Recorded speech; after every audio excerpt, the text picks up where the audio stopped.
You know what's funny? Sometimes the house didn't get any smaller, but suddenly you're bumping into corners that didn't used to be there. The hallway feels tighter. The kitchen feels crowded. And your favorite chair? It's surrounded by things you don't even see anymore until one day you do. And it's not just clutter. It's the weight of a life that hasn't been sorted in a while. Today, I want to walk with you through 19 small but sneaky things that quietly shrink your space. We're not talking renovations, just gentle letting go. The kind that gives you back the light, the air, the peace. You'll finish this video knowing exactly where to begin, and more than that, you might just feel like you can breathe again. A few months ago, I visited May, a 67-year-old widow in Vermont. Her cottage was lovely. Sunlight on the floor, books lined up like old friends. But every shelf had knickknacks from church raffles. Every drawer held batteries that no longer worked, and her kitchen table, covered in recipes she hadn't cooked since her husband passed. May whispered, "I keep it all because I don't want the house to forget me." But what she really wanted was to remember herself. So if you've been feeling crowded in your own home, not by walls, but by the past, let's start clearing a little space, one gentle goodbye at a time. The first place, right where you walk in. Let's go there now. 1. Overstuffed entryway. Does your entryway ever make you feel more crowded than welcomed? That little corner by the front door, once meant for fresh hellos, now holds 5 coats, 3 umbrellas, 2 grocery totes, and shoes that haven't touched your feet in years. It's the first space you step into, and yet it carries the weight of everything you haven't decided about. Here's a gentle shift. Keep only 2 pairs of shoes you actually wear, 1 small basket for mail, and just enough hooks for guests, not for every season you've ever lived through. Donate the extras to Goodwill. That space isn't just real estate, it's your daily exhale. I remember Ms. Louise in Ohio, 72. She cleared 1 small bench in her entry that used to hold socks, chargers, even expired soup cans. Now, she places a tiny vase of fresh flowers there each morning from the farmer's market. Just to remind myself, she said, that today deserves beauty. In my own apartment, I once kept 4 pairs of boots by the door, even though I only wore 1. The day I put 3 in a donation box, the floor didn't just look bigger. It felt like mine again. Your home doesn't have to be large, it just needs room for you to breathe. And if you step through the entry and still feel cramped, it might be time to walk down the hallway. 2. Hallway furniture that doesn't belong. Do you find yourself twisting sideways just to get down your own hallway?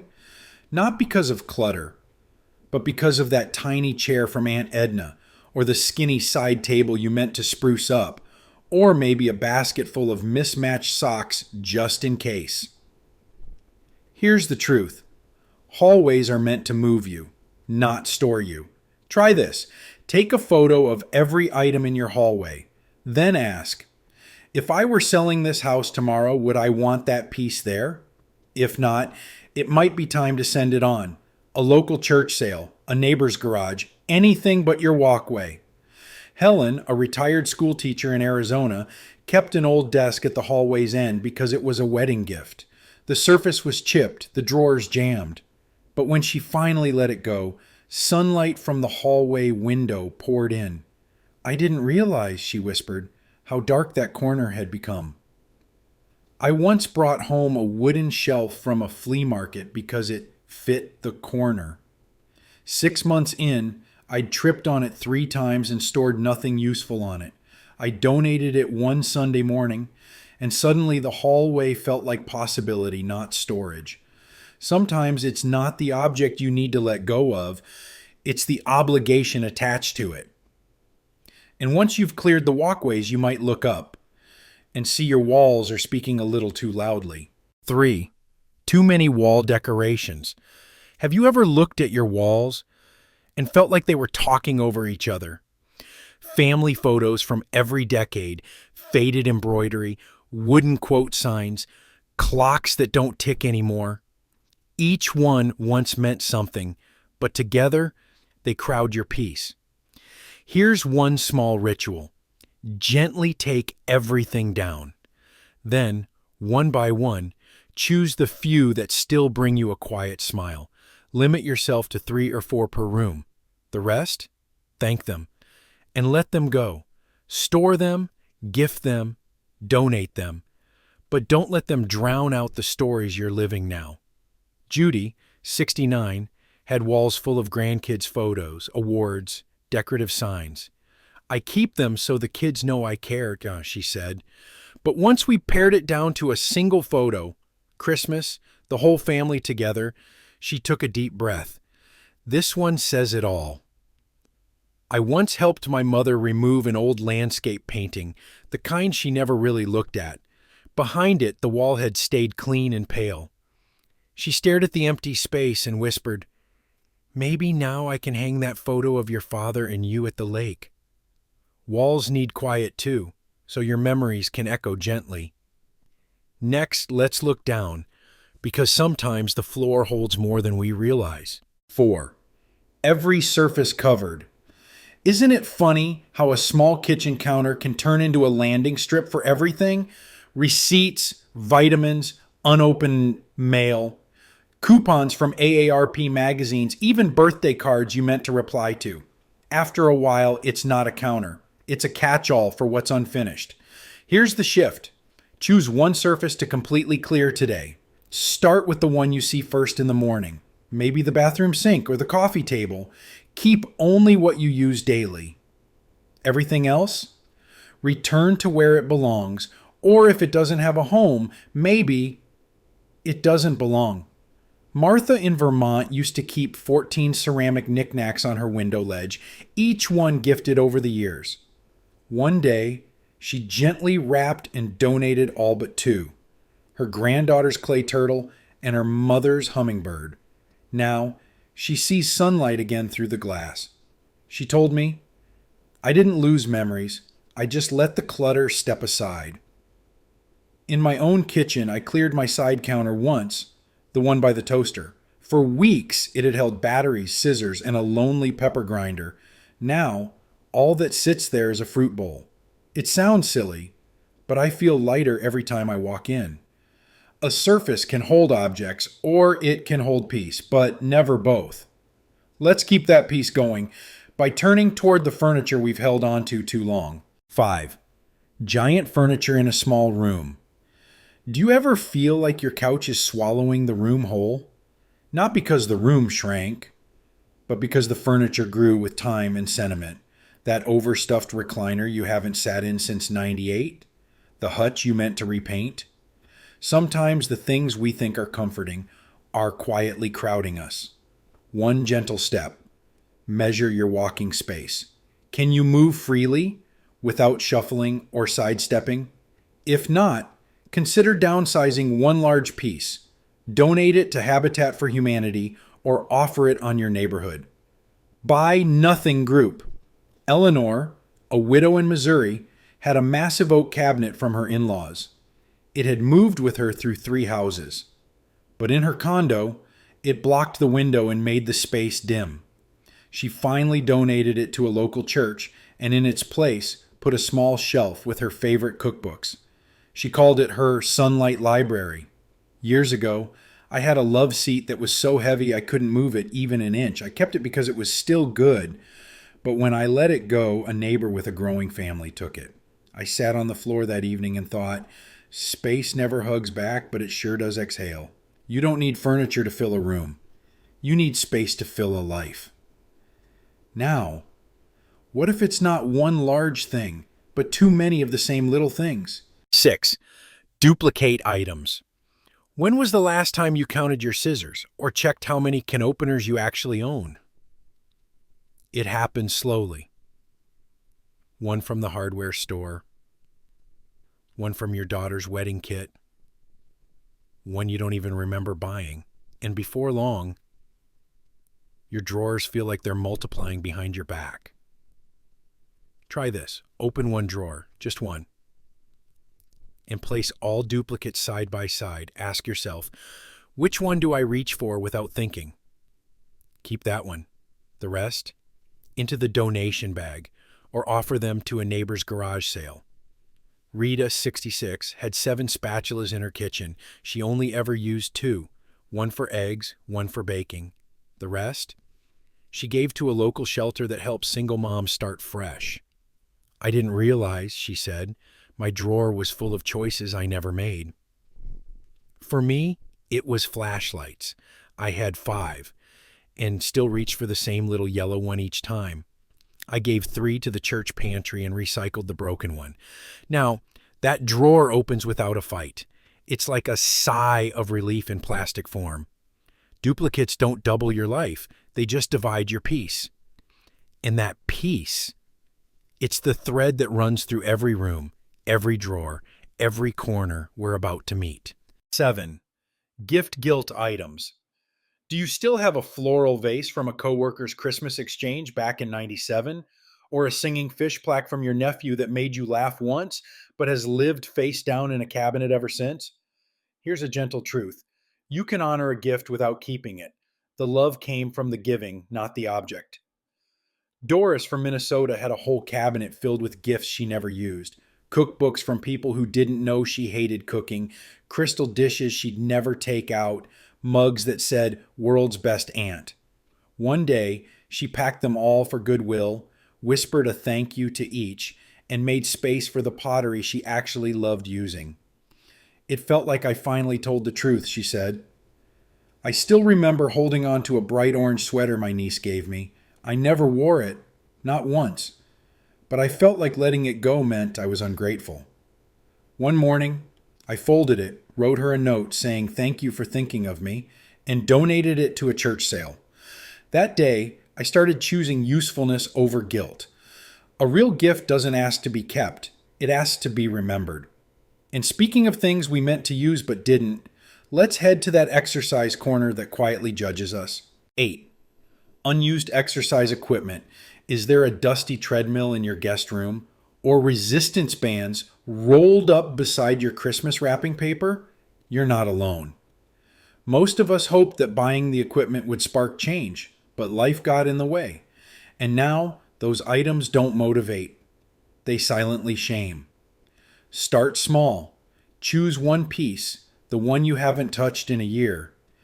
And ask yourself, if someone offered me $50 for this right now, would I hesitate? If the answer is no, it's time to let it go. Patty, age 68, had a rowing machine she used twice. It sat in her den like a sculpture of guilt. One weekend, she gave it away on Facebook Marketplace. That freed up space for a reading chair she'd been eyeing for months. I didn't get stronger rowing, she laughed, but I got lighter letting it go. I had an old set of hand weights under my couch. I'd trip on them during cleaning day, curse, and slide them back. One day, I carried them out to the sidewalk with a sign, "Free to good home." By noon, they were gone. My back thanked me first. Letting go of who you thought you'd be makes room for who you actually are. Now, let's walk over to the drawer humming softly, the one full of electronics we promised to recycle, but never did. 9. Outdated electronics. Do you still have a flip phone just in case? Or a box of cords with no matching device?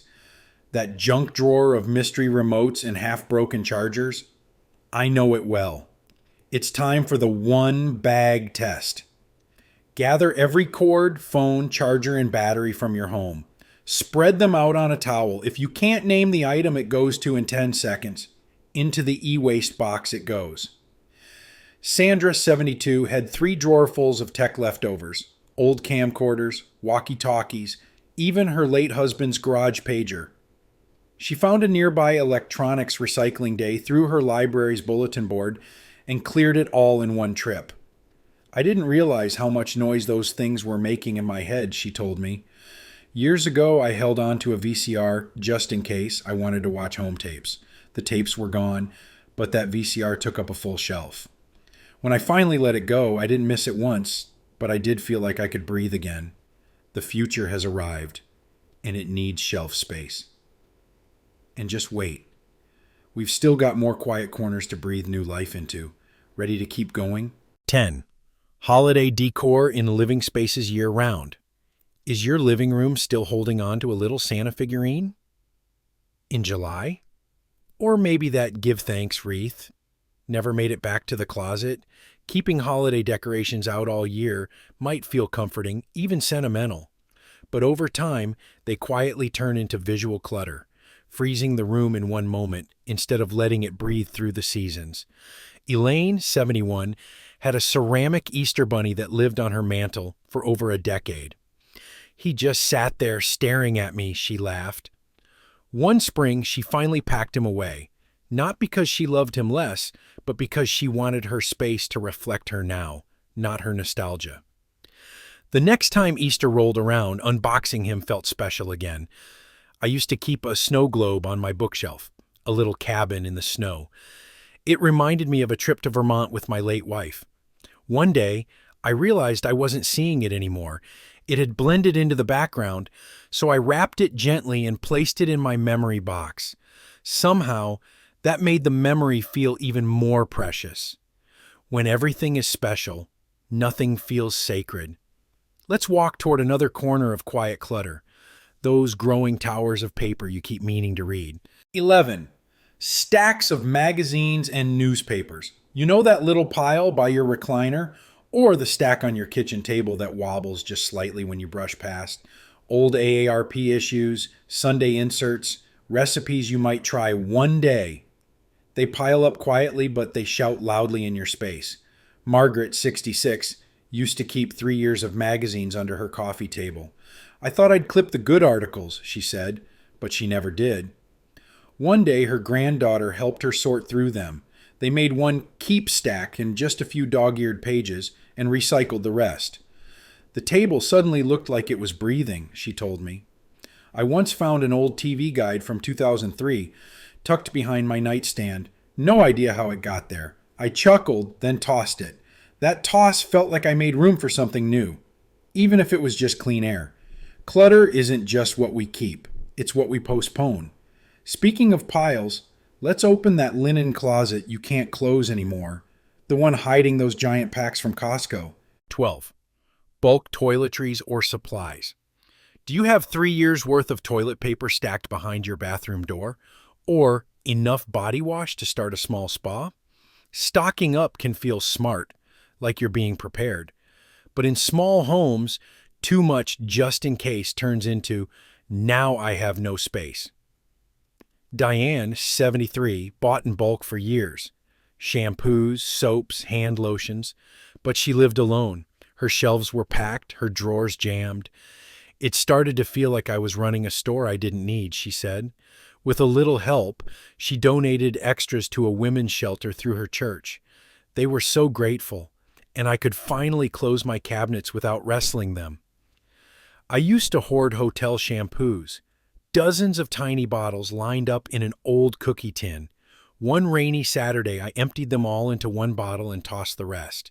Just like that, I had one less box weighing me down. Preparedness is good, but peace of mind needs room to stretch. Now let's gently step into the next part of the house, one that often hides things not out of need, but of habit. 13. Sentimental duplicates. Your linen closet may be hiding more than just towels. Ever opened it and realized you have 3 identical tablecloths, all because they belong to different people you loved? Sentimental duplicates are tricky. You don't keep them because you need them. You keep them because parting with one feels like losing the person behind it. Sharon, 68, had 2 casserole dishes from her mom and a third from her late sister. Same Pyrex pattern, same scratches on the sides, but she only ever used one. The others just sat there, stacked in silence. When she donated 2 to her church's kitchen, she said, "Now when I use the one I kept, I feel them both with me." I had 3 of the same flannel shirts, all gifts from different people. I finally picked the one with the loose button because it reminded me of the afternoon we sewed it on together. The rest? I thanked them quietly, then let them go. You don't need 10 things to remember one person, just one thing that matters. And just like that, your shelf breathes again. Let's wander next into a drawer filled with hope and hesitation. 14. Maybe someday. Hobby supplies, that basket of yarn under the bed, the watercolor set in the closet, that box labeled quilting, start in fall. Sometimes we keep hobbies we never started or quietly stopped, and those unused supplies, they take up more than space. They carry little weights of guilt. Ellen, 72, had 3 drawers full of scrapbooking paper, stickers, stencils, even a label maker, but she hadn't made a page since 2009. I thought I was saving it for retirement, she said, but once I got here, I just wanted quiet mornings. She donated them all to her local library's crafting shelf and kept one small notebook just for jotting poems. I once held on to a fishing rod for over a decade, told myself I'd take it out next summer. One day, I saw it gathering dust in the garage. I gave it to a neighbor's grandson. You should have seen his face light up. Letting go of the dream doesn't mean it didn't matter. It means you've made peace with what does. And now, let's move into something softer, something that creeps up, one pillow at a time. 15. Decorative pillows and throws. It starts with one, a floral cushion on the rocker, then a plaid one for fall, then something sparkly for the holidays. Before long, you're removing 4 pillows just to sit on the couch. Deborah, 70, had 7 throw blankets in her living room. Every time I saw one on sale at Kohl's, I thought of comfort, she said, but comfort turned into clutter. She narrowed it down to 2, one heavy knit for winter and one floral for spring. Now when I sit, I actually sit, no rearranging. I used to have a chair in my bedroom that held more pillows than a guest ever needed. I cleared them off one evening, sat down with a cup of tea, and felt like I'd reclaimed the corner, not just of the room, but of myself.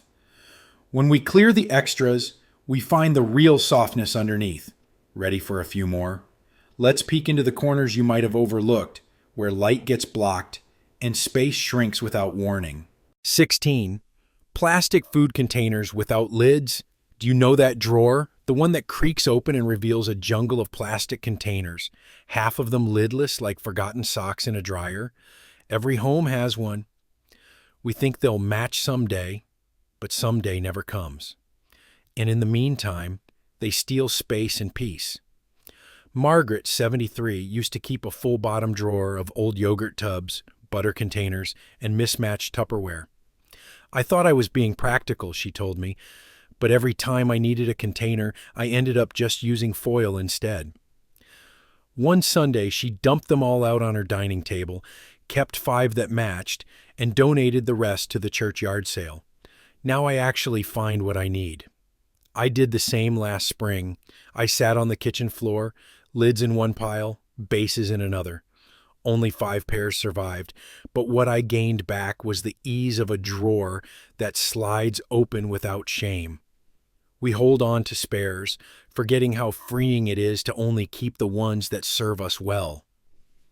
Let's step up from the floor now and turn toward a shelf filled with pages, many of which no longer reflect the way we live or eat. 17. Outdated cookbooks. Some cookbooks are like old friends. We rarely call, but we don't delete the number. But if your shelves are lined with recipe books from the 70s, 101 Jell-O molds, casseroles for a crowd, and you haven't cracked them open since Bush's first term, it might be time to reconsider. Lorraine, 7, had a cupboard filled with cookbooks, but she only used 3. The rest were stained, bulky, and outdated. I felt guilty giving away the one from my mother-in-law, she admitted. But then I realized I wasn't honoring her, I was just stacking paper. She donated the rest to her local Goodwill and now uses a simple binder with just her handwritten favorites. I used to have a barbecue cookbook from 1984. It was thick, smoky smelling, and full of recipes I'd never try. One day, I opened it to find a faded note tucked inside, a grocery list written by my late wife. I kept the note. Let the book go. Sometimes what matters is not the book, but the memory you find between the pages. Now let's take one more gentle step together toward those last two culprits that shrink a room more than anything: visual noise and silent guilt. 18. Overflowing linen closets. How many pillowcases do we really need? When was the last time we reached for that fourth set of flannel sheets? The ones buried behind the holiday tablecloth from 1992? Most linen closets aren't messy. They're simply forgotten. Tucked behind doors, they hold extras we think we'll need, but never reach for. Ellen, 74, showed me hers once. Stacked to the ceiling with towels from every decade, her grown daughter's twin sheets, even an unopened shower curtain. I kept them in case someone visited, she said softly. But no one stays overnight anymore. That week, she kept 2 sets per bed, donated the rest to a women's shelter. Now, when I open that closet, she told me, it doesn't sigh, it breathes. I remember opening my own hallway linen door last fall and finding 3 hot water bottles. I live in Florida. It's not the linens that weigh us down. It's the rolls we no longer need to hold on to. Let's leave the closet behind and walk toward those corners we pass by every day without really seeing. 19. Forgotten corners. Every home has one.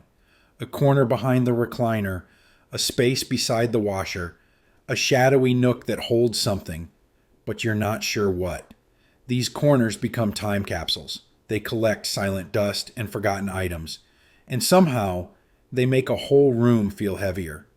Marjorie, 68, had one by her back porch, an old magazine rack, a faded faux plant, and 2 plastic bags she never opened. It's just the corner, she'd say, until one day her granddaughter crawled over, peeked in, and asked, "Nana, why do you keep this?" She laughed, then cried. That Sunday she cleared it, put in a chair and a lamp. Now it's my reading nook, she smiled. I sit there every night. I had a corner in my own den I ignored for 6 years. A broken lamp, an unused tray, and guilt. One morning, I just stood there, took a deep breath, and let it go. When we reclaim a corner, we reclaim a piece of ourselves. And now, dear friend, let's end not with clutter, but with clarity. Decluttering isn't about less. It's about life. Your home doesn't ask to be perfect. It asks to feel like you. Decluttering isn't a punishment. It's a return to breathing, moving, feeling like the space belongs to the person you've become, not just the person you were. I once helped a friend pack up her late mother's home. The closets were filled with saved linens, old gifts, memories tucked into envelopes. As we worked, she paused, held a ceramic angel her mom had kept on her dresser. She never liked it, my friend whispered. She just didn't want to hurt the person who gave it. We wrapped it gently and let it go. That's the heart of it. Not tossing things away, but choosing what gets to stay, what still reflects who we are, what still brings light. The moment you make space, life steps in. So if you've made it this far, thank you. You've already begun. Now I'd love to know, which of these 19 surprised you the most, or which one quietly tugged at you? Tell me in the comments. And if this brought you a little peace today, maybe share it with someone who needs the same. We're all just learning to live with a little more room and a lot more grace.